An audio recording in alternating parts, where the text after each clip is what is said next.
Deddy Mulyadi mengantar saksi kasus Vina yakni Dede Riswanto ke LPSK untuk meminta perlindungan. Usai ke LPSK, Dede sengaja disembunyikan demi keamanan agar dapat membantu kebebasan 7 terpidana kasus Vina Cirebon. Sementara itu, tim kuasa hukum Dede dan tim Deddy Mulyadi mulai bekerja keras mengumpulkan bukti lebih agar dapat membebaskan para terpidana yang kini mendekam di penjara. Meski tidak mendapatkan ancaman apapun, Dede meminta perlindungan LPSK sebagai bentuk antisipasi kemungkinan terburuk. Udah makan siang belum? Belum.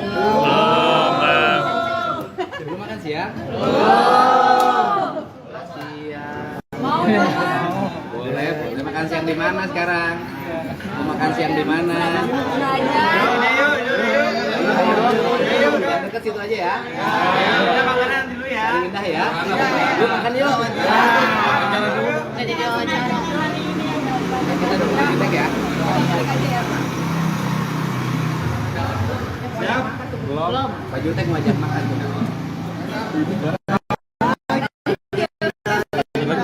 Kenapa bisa maju ini maksudnya? Gimana? Ayo.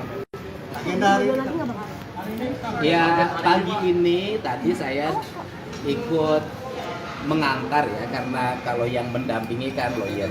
Saya mengantar Dede untuk ke LPSK dan kemudian untuk mendapat pelindungan sebagai saksi dari LPSK.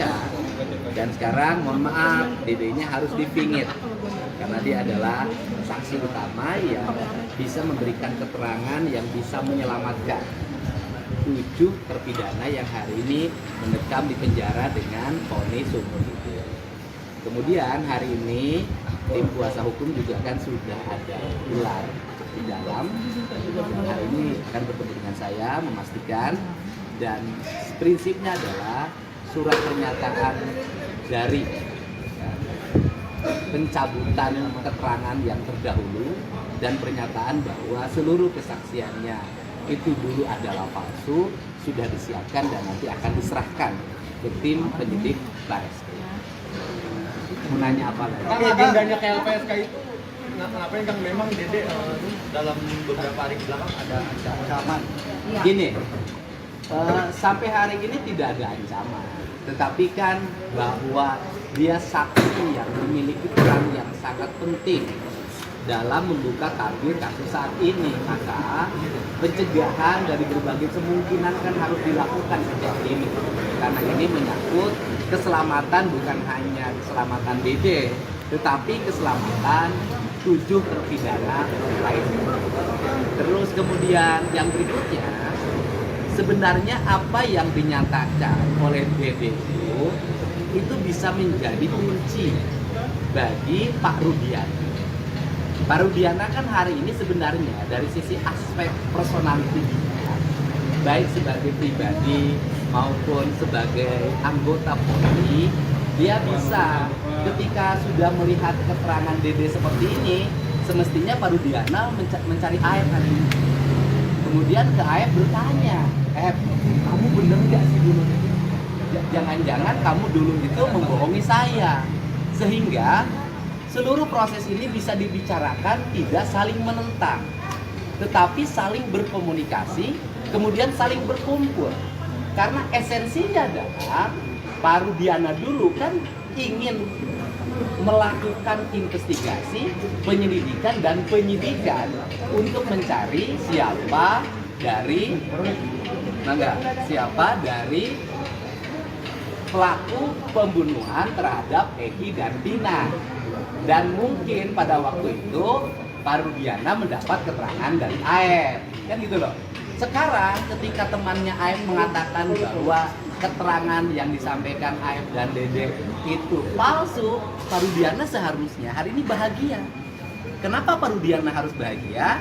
Karena Pak Rudiana mendapat petunjuk baru untuk mencari siapa pelaku yang dicurigai sebagai pembunuh dari anaknya dan Vina. Sehingga menurut saya hari ini bukan saling menentang antar lawyer.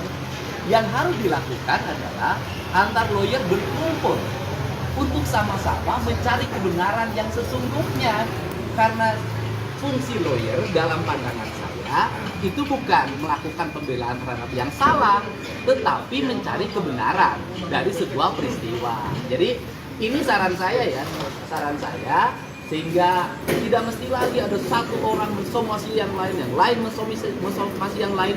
Yang kita cari ini adalah siapa pelaku pembunuh Eki dan Vina.